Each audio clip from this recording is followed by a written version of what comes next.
Welcome to the Driven to Succeed Real Estate Podcast. Today, I am your host, Terry Torwedo, and I haven't been here for a while, so it's good to be back. And I brought in a very special guest today, Amy Wollmuth from the Dwellings Group by Fathom. And Amy and I have known each other for a very long time. She's a great real estate agent. She's been probably in the business 12 plus years. She is very good at what she does. So I wanted to bring her into the podcast and welcome, Amy. Well, thank you. I'm happy to be here. What, Thanks for having me. yeah, how is, holidays were good? Holidays were good, pretty chill, pretty nice weather. I'll take that. In Minnesota, we're either talking about the Twins, the Vikings, or the weather. Yeah. So, Twins and Vikings are just on vacation now. So, let's talk about the weather. Yeah. Hopefully we get through with that and hopefully this spring market's starting to turn around and, get some people out buying. Like so far, on my end, I've gotten a lot of phone calls within the last just even 8 days. I was telling my assistant this morning, I'm like, I think I've talked to like 9 to 10 new prospects. And I Mhm. was like, people are getting the itch. I think that Yes. the itch is coming around. So, Yes. um, but to go back to this, tell us about you, Amy. What do people want to know about Amy?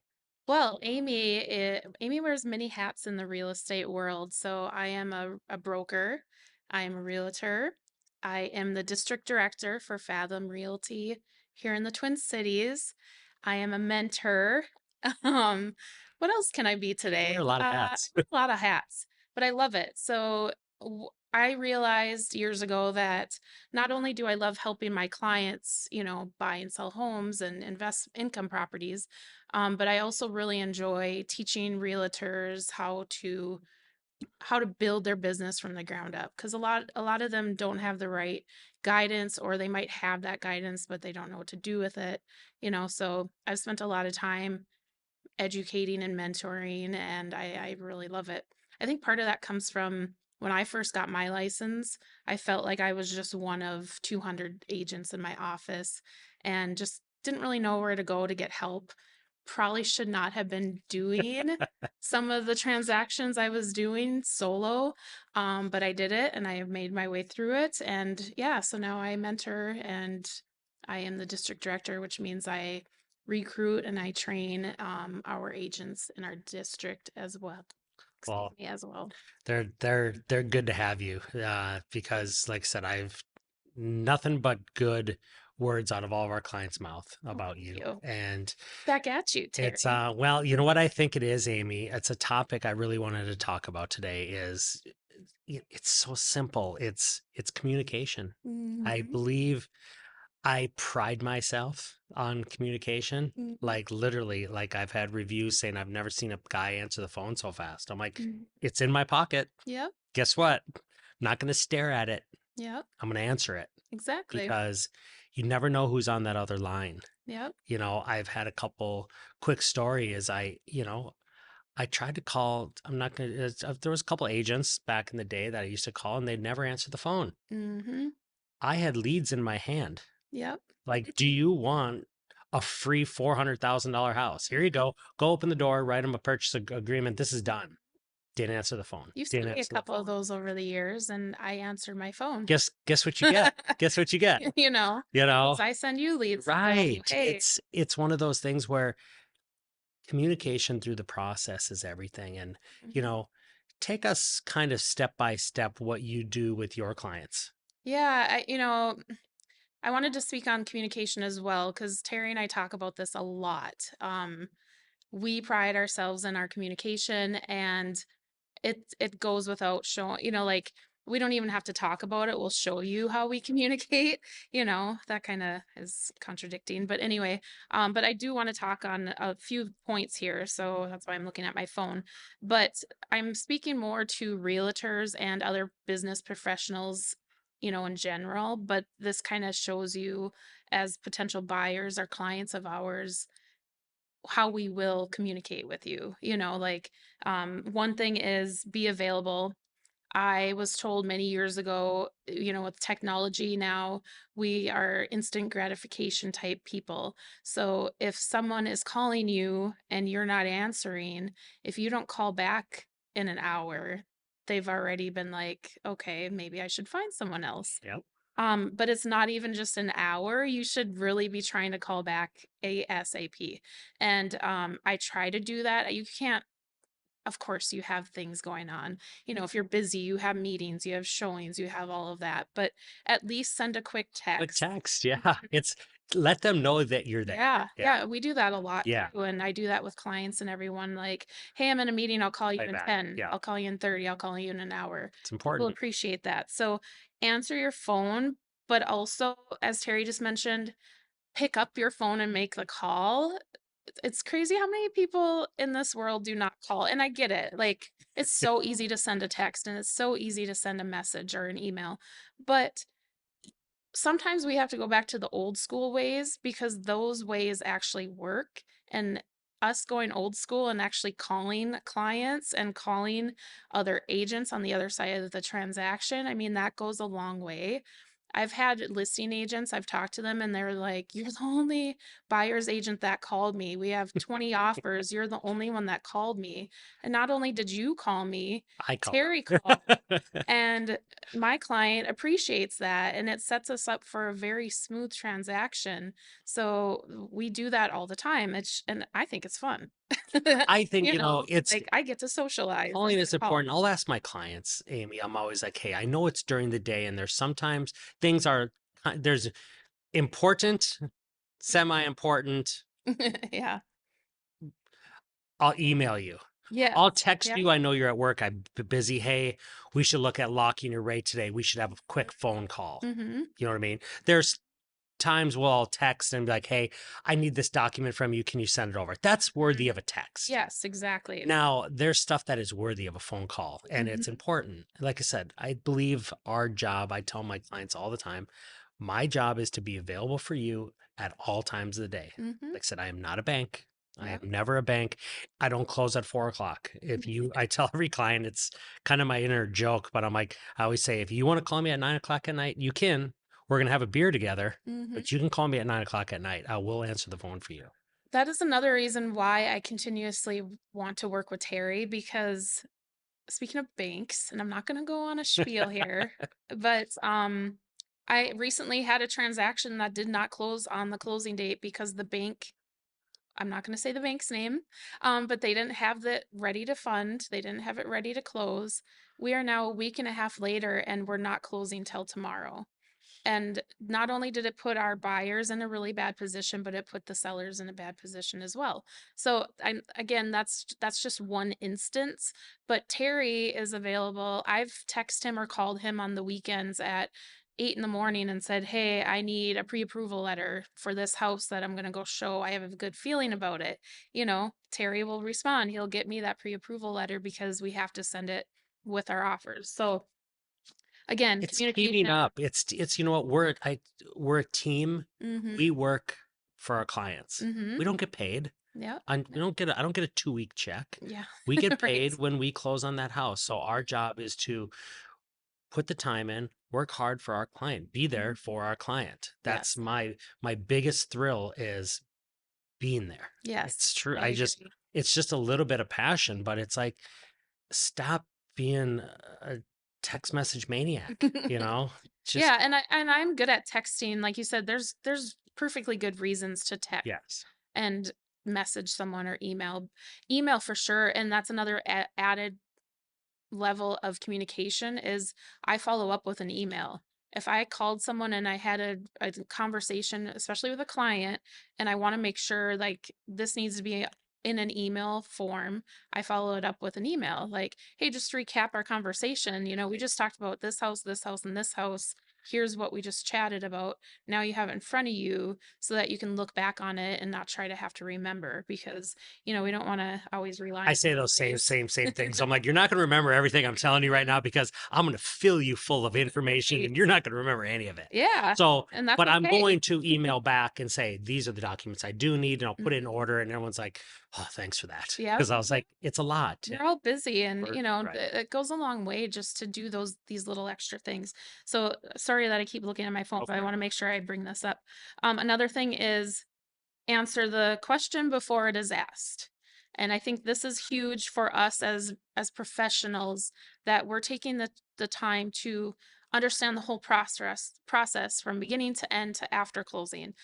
So I take the time to meet with my buyers and meet with my sellers. I don't care if they've bought 100 homes or they have never bought one. I want them to know how I run my business and how, the actual the state of Minnesota, how our real estate laws are at this time. There's a lot of laws behind the scenes that we have to make sure we're following. So anyway, I like to meet with them and say, here's the process. For buyers, call Terry. Step one, call Terry. But you have to get pre-approved, no matter who their lender is. If they're not paying all cash, they have to be pre-approved before I'm even showing them houses. Yes, there's some, random instances where we Dangle a carrot. right. But I don't want someone to not be pre-approved. I go show them a house, they fall in love with it, and it's They can't afford it. 50,000 over their budget. Yeah. I mean, that's the worst thing. And as a realtor, a lot of people can speak on having experienced that. That's us not doing our job. So step one, call Terry. Step two, now that we know your budget, we're going to start looking for homes and we're going to go look at them. So I go through the whole process, and that includes, hey, heads up, when your offer gets accepted, you have to have your earnest money ready to be paid within 2 days. It has to be paid within 2 days, that's the law. So, you can't just say you're gonna give $10,000 in earnest money without actually doing it, you know? Right. And and and I don't say that, I my sense of humor is a little funny or weird or whatever, but you know what I'm saying? Like, we have to know what's coming up. Um, home inspection, this is how much it's gonna cost, this is how quickly we need to have that If you scheduled. want it, yeah. Yep, If you want it, yep. it's And I don't like to help. I mean, um I strongly encourage all of my buyers to get home I'm a inspections. It's firm believer so too. yeah, Nobody's a general so important. contractor. You don't Eh, know what's going on with there that are I've house, helped a few, you know? and those are fun because I love showing, and I originally went to college for architectural drafting and did that for 6 years, so I have that part of the knowledge, like, I can walk through a house and be like, "There's something wrong with this beam in the basement." Yeah. you know there's water issues, and so I can add that extra benefit. But definitely I highly recommend home inspections at all times. So answer the question before it is asked, let them know like what's coming up, and that way there's no surprises. So now that we sat down and had this meeting, 2 months later we're ready to write an offer, and I'll just be like, hey, remember that discussion we had about the process? Now you know that once this offer gets accepted, because I'm going to do my best to get it accepted for you, you have to have your earnest money ready to go. You have to be available. You have to be ready to do the inspection. Appraisal is going to be around the corner. You have Things to pay move for that. quickly then. Things Yes. move because we got 30 days about, Yep. or sometimes we've done them really Yeah. fast, but Right. you need to be on board. Yep. Like I send out a next steps email, be Mm-hmm. like, okay, now here we go. Now the party starts, is what I tell everybody. I'm like, here's the list of this is what's going to happen now. Mm-hmm. And again, it's I don't treat them like children by any means, but sometimes I'm like, just here's the list. And I tell everybody if I need a document or something, I need it back within 24 hours. Mm-hmm. I try to orchestrate this whole what you're doing, what the seller's doing, what the underwriters are doing, what the processor's doing. I'm trying to orchestrate the whole thing Mm-hmm. and keep it on a timeline Yeah. so we get there. Exactly. It's And it's really, and like you said, it's not like we're trying to babysit or hold hands. It's more so this is my job to make sure you know. And I can't sit here and assume you know everything. right. Because first of all, I love helping first time home buyers. They don't know what they don't They're know. not supposed to. Exactly. I'm supposed to know That's what why they they don't hired know. us. Yeah. Yeah. And someone who maybe has bought one or two properties before, it's been maybe 5, 10, 15 years. So again, they don't know what they don't know. They've experienced it, but it's up to me to remind them and also to make sure that they know what they need to know. So that's that piece of the communication part. And another thing I think is really important for me as a professional, we kind of did this last night and this morning, but when you have a meeting scheduled, show up for it, show up on time, don't cancel, right? Those are some of the very simple things. But also, what I like to do is the day before, like the night before our meeting this morning, I'll send a quick text and just say, "Hey, looking forward to seeing you Yep. tomorrow at 10." Just keep it You top know. of mind for them, Yeah. just in case. So Yeah. yeah, everybody, trust me when I say there's times where I'm like, shoot, Oh yeah. I have a I have freaking meeting this morning, and I'm like, dang it. And I'm like, I'll forget, but that's smart because you do that to me. And I Mhm. appreciate that always because I'm like, oh, can't wait, you Yeah. know? But So it's just, and it doesn't make them feel like an asshole. You know yeah. what I mean? Yeah. When they forget, That's and I totally get it. I've forgotten meetings and it's the worst it's a feeling. bad feeling. Thankfully, one I forgot, the other person did too. So I was off the Well, and hook. if you reach But out to them the night before and they said, oh, you know what, Amy or Terry, I can't make it. Fine. mm-hmm. We're Mm-hmm. good. Yep. I don't want to drive 25 minutes tomorrow morning Exactly. at 7:30 in the morning. When it's -10 Yeah, outside. and all of a sudden, oh shoot, I forgot to come. So But one thing this, or a couple things that this does is it lets them know you're looking forward to the meeting. It lets them know that you are a business person, then you take your business seriously. It's not just a hobby for me. This is my business, and I take it seriously. But also, it gives both them and you the opportunity to cancel or reschedule. So if you text them the night before and you're like, "Hey, looking forward to seeing you tomorrow at 11," then they can be like, "Oh, shoot, I totally forgot. I have another meeting," or whatever it might be. It gives them an opportunity to cancel or reschedule. And then also, you know, it basically it eliminates the no shows, the forgotten meetings, all of that. So it's actually saving me time by taking 5 seconds to to text, communicate. because it would take me an hour and a half to go to the meeting place, them not show, so I maybe will wait 15, 20, 30 minutes, Yeah, go home again, go back to my office. So it's just helping the whole process. And again, communication is so, so important. I like that. Um, Touching base is another level of communication. If I have clients, when I do have clients under contract, I'm reaching out a minimum of once a week. And this is sellers and buyers who maybe we're under contract, like we have a purchase agreement pending. So I don't need to be talking to them daily, but I need to be reaching out and just saying, "Hey, everything's running smoothly. Terry's on top of the loan, They the talk to me title." every day. Yeah. They Yeah. talk to me every day. And I know that, Yeah, because now it's kind of I've handed the torch to you, yeah. and you're on the way to the finish line with the closing, but we're both involved in it. So I don't just go MIA. I mean, I've heard of agents, and I don't want to I speak on had them too. anything, They but like can't get a hold of them. yeah, yeah. So anyway, there's that. So that's my spiel on That's why communicating. people want to work with you, Amy. Like Yeah. that's why I like working with you. Like I said, the customer knows what they're going to get. They are the client knows what they're going to get. You're professional. Our job is, like I said, I tell kind of all my clients the same thing too.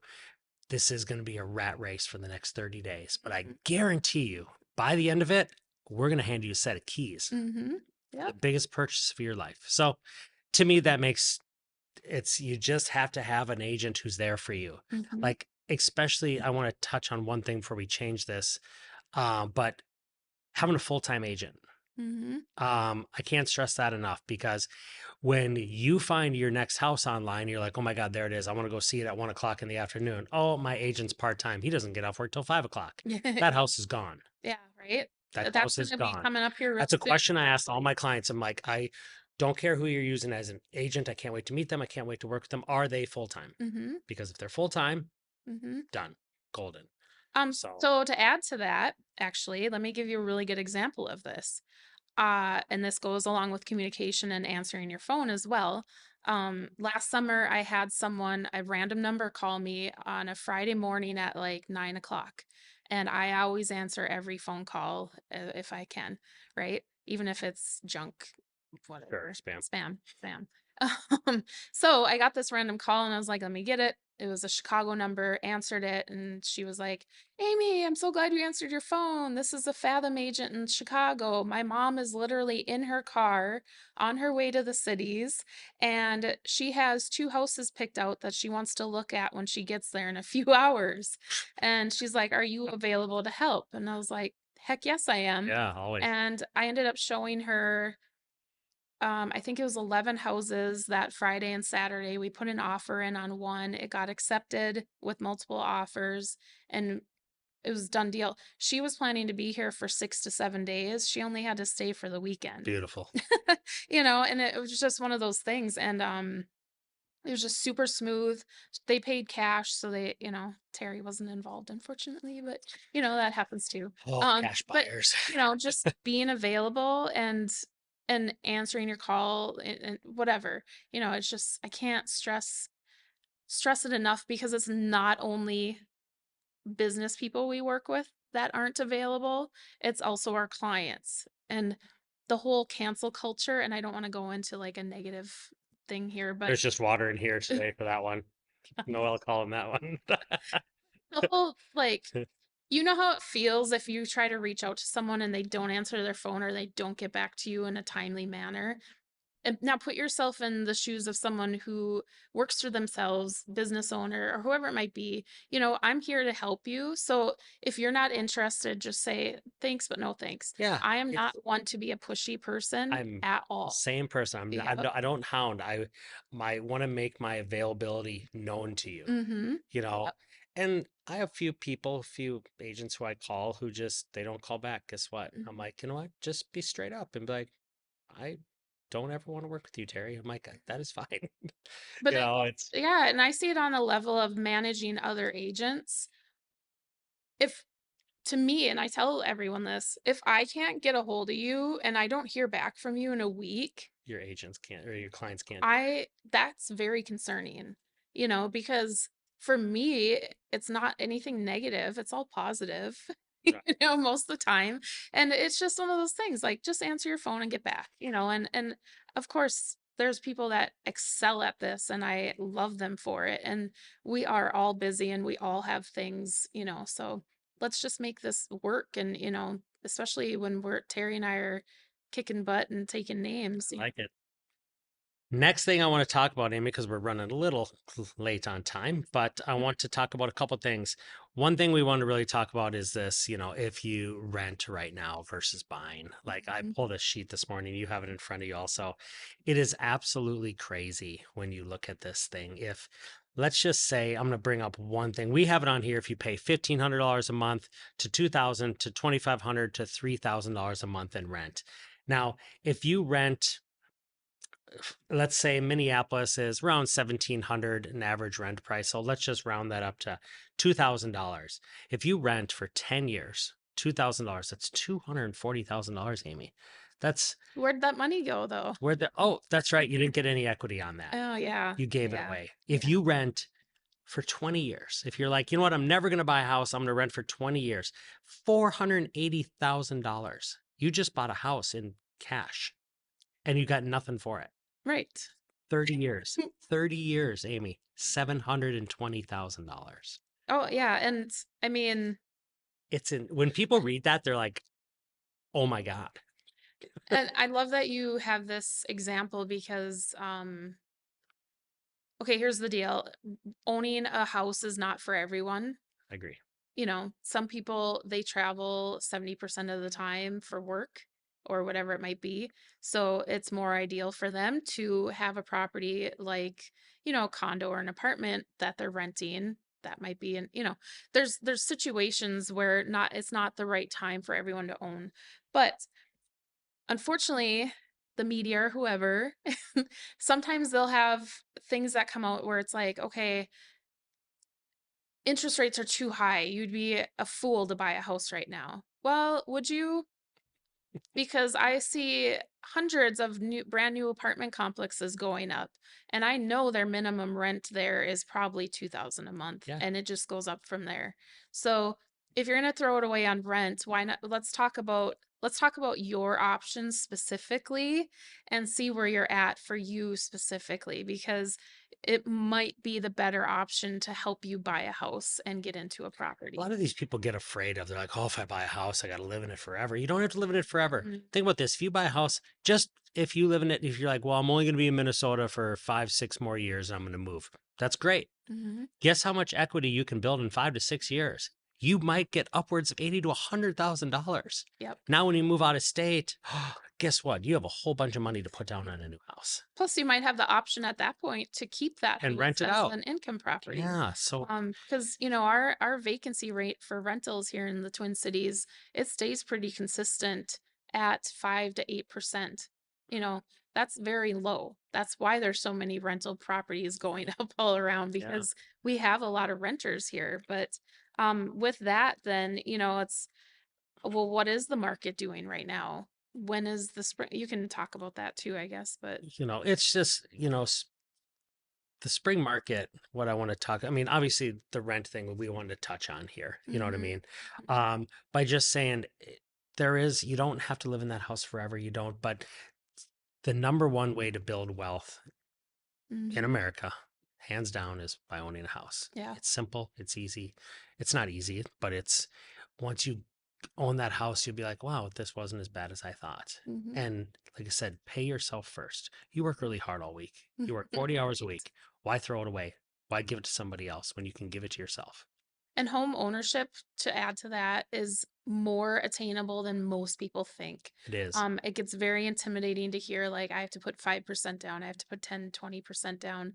That's not the case for everyone. There's so many I've, down payment yeah. assistant programs. NAF and Terry can help. I mean, you literally have what, like 50 new products? This year, this There's year, so many products with NAF. I love it. But like literally whoever wants to talk about buying a house, call us because, just you know what? There's never if oh Terry, I have bad credit. I have this. We can set you up mm-hmm, for. Let's get on a path. Let's get mm-hmm. on a plan. There's a lot of people. It's not as difficult as you think. So I tell everybody, just I'm pretty easy to talk to. I promise. Like Right. please reach out to either one of us, Amy or I. But You won't regret it. you won't regret it. Last quick thing I want to touch on before we leave is I always like to give like a little quick market update for December. As I looked on here, new construction is up 11% in December, 11.5%. Isn't that crazy? It's crazy. Don't know why that is. Because there's no single family homes available. I would assume, my in my experience speaking here, it's because there's less single family pre-existing homes, I should say, available, but also because a lot of contractors pour the foundations before the ground freezes in the fall, and so a lot of them are getting completed in December. Yep. So that would be my I have a friend who pours foundations. He was working mhm. like a dog, Yeah. and Yeah. So from but like July to I was looking like homes for sale right now in December. Um, previously owned homes, there's 3,800 of them. hmm Um, New houses, there's 2,400 of them. There's a total only of 6,200 homes for sale in the month of December. So hmm is it coming back slowly? Slowly. Um, will spring here? I think, as we know, spring is going to hit, and spring is hitting now. So it's and if rates drop, it's going to be a feeding frenzy. rates have dropped some They and then have they've dropped. gone up and then they've They went down, Yeah, right? it's they're up and down, but I think we've hit our peak and they are coming down, which is great. So buy that house now, refi it later, because if rates come down to low, guess what? You're putting in 20, 30,000 over asking price when you can get it for asking price now. Mhm. So there's never the best time to buy a house is always now or when you're ready to buy a house, When you're ready is you know. yeah. And real estate's all about timing, so it has to be the right time for you. Just like if you're listing your house, it has to be the right time for the right buyer that's going to come along. Yeah. But when does the spring market start? Well, here's two answers. One, we like to say the kickoff is for the spring market is the Super Bowl, early February. But also when snow starts melting, like literally when there's puddles on the Oh street. boy, it gets people all And fired oh up. man, Yep. phones are ringing. And but why, okay, real quick here. As a buyer, should you wait till the spring market? I wouldn't. So there's reasons why you should and If shouldn't. you want competition, Well, sure, wait. yeah. So you might want to wait till the spring market because there should be more houses available for sale. But there's some very nice houses for sale right now Yeah. that have been on the market for weeks where I can negotiate the price, help to negotiate the price down for you, hopefully. I can help save you some money and they're already priced lower. So if you're waiting till the spring market, there's a good chance that there could be multiple offers that are going to push that sales price up. You're going to spend more on the house. The interest rates could be higher. We don't know. Just never know. Just don't wait. Like give us a call, please, I because love we can it. help you. We can help you. Same with sellers. Don't wait till the spring market. Then you have competition. Get it going now. At least get it set up. Call Amy, get it set up. Because you can't call me today and we're going to list your house tomorrow. I mean, maybe we could actually. I shouldn't say that. But there is usually a process to getting a house ready to sell. So anyway, give us a call because we Well, need to be chatting now and see if you're available or sure. if you're ready for us. This has been a great chat today, and I want to really thank you, Amy, for taking the time to come down here and have a little talk with Thank me. And you. I think people will be very informed about this. And once again, if you do have any real estate questions, please reach out to Amy. If you have any loan questions, if you want to think about getting pre-approved, please reach out. Our info is uh, down here in the bio. And please don't forget to like and subscribe. And we will talk to you very soon. Thanks again, Amy. Thank you, Terry. Talk to you later. Thank you.